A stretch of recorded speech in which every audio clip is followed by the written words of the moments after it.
रूस और यूक्रेन के बीच 3.5 साल से चल रही जंग में अब एक अहम कूटनीतिक मोड़ आने वाला है।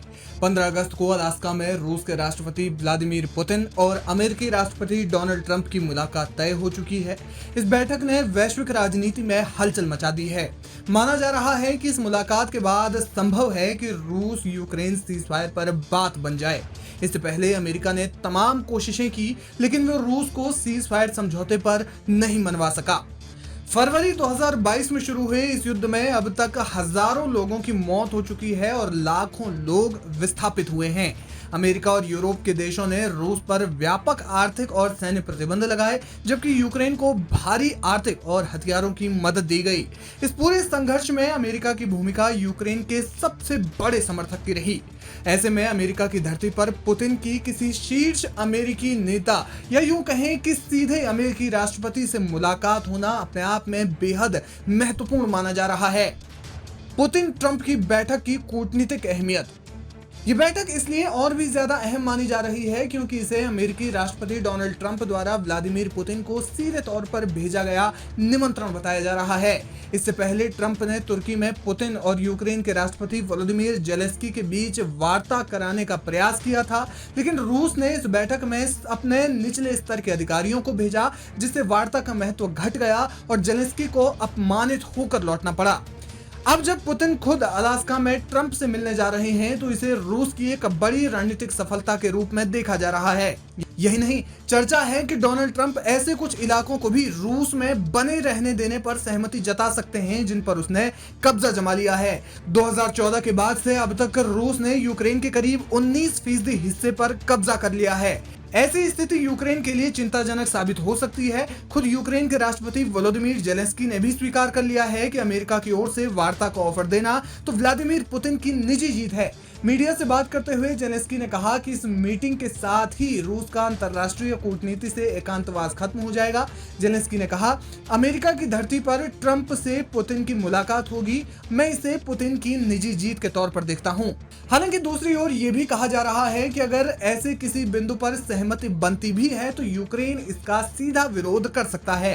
फिलहाल बैठक का आधिकारिक एजेंडा सार्वजनिक नहीं किया गया है, लेकिन कयास लगाए जा रहे हैं कि इसमें युद्ध विराम की शर्तें, कब्जाए गए यूक्रेनी क्षेत्रों की स्थिति, पश्चिमी प्रतिबंधों में संभावित ढील और युद्धोत्तर पुनर्निर्माण पर चर्चा हो सकती है। यह भी संभव है कि ट्रंप इस अवसर का इस्तेमाल अपने 2024 के चुनावी एजेंडे में शांति स्थापित करने की क्षमता दिखाने के लिए करें। यूरोपियन यूनियन के कुछ सदस्य देश इस बैठक को लेकर सतर्क हैं। उनका मानना है कि अगर वार्ता में यूक्रेन को शामिल नहीं किया गया तो ये केवल पुतिन की अंतर्राष्ट्रीय छवि को मजबूत करने का साधन बन जाएगी। वहीं चीन और तुर्की जैसे देश इसे एक सकारात्मक संकेत मानते हैं और उम्मीद जता रहे हैं कि शांति प्रक्रिया की दिशा में पहला कदम साबित हो सकता है। अलास्का में होने वाली पुतिन ट्रंप की मुलाकात के नतीजे चाहे जो भी हों, ये घटना पहले से ही रूस अमेरिका यूक्रेन त्रिकोणीय संबंधों के समीकरण को बदलने की क्षमता रखती है और अगर ये बैठक किसी ठोस समझौते की ओर बढ़ती है तो इसे युद्ध समाप्त करने की दिशा में एक ऐतिहासिक मोड़ माना जाएगा। लेकिन अगर ये केवल एक औपचारिकता भर रह जाती है तो भी ये पुतिन के लिए एक प्रचार और राजनीतिक बढ़त का मंच साबित हो सकती है। यानी कुल मिलाकर इस बातचीत में रूस का ही फायदा है।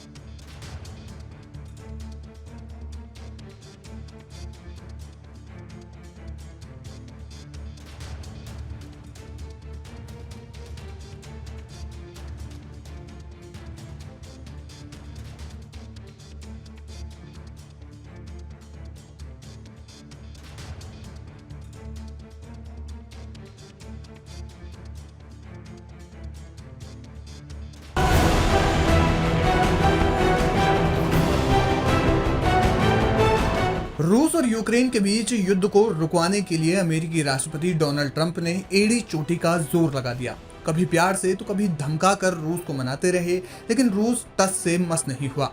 इसके बाद उन्होंने रूस के सहयोगी देशों को उससे तेल खरीदने पर जुर्माने की धमकी दी, उससे भी बात नहीं बनी। इसके बाद ट्रंप ने अमेरिका की 2 परमाणु पनडुब्बियों को रूस के नजदीक तैनात कर दिया। इस कदम का अब रूस ने भी उतना ही करारा जवाब दिया है। खबर है कि रूस ने इंटरमीडिएट और शॉर्ट रेंज मिसाइलों की तैनाती की घोषणा की है। खास बात यह है कि ये मिसाइलें परमाणु वॉरहेड्स ले जाने में सक्षम हैं।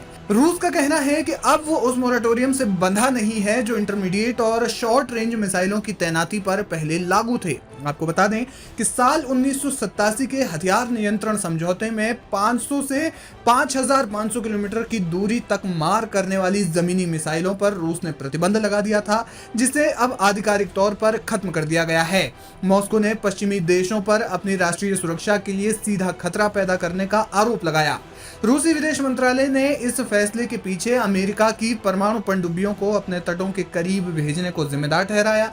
ये कदम रूस के लिए अपनी रणनीतिक सुरक्षा सुनिश्चित करने का फैसला माना जा रहा है। Aim right, achieve big. At KR Mangalam University, we provide you the platform to turn your dreams into reality. At KR Mangalam University.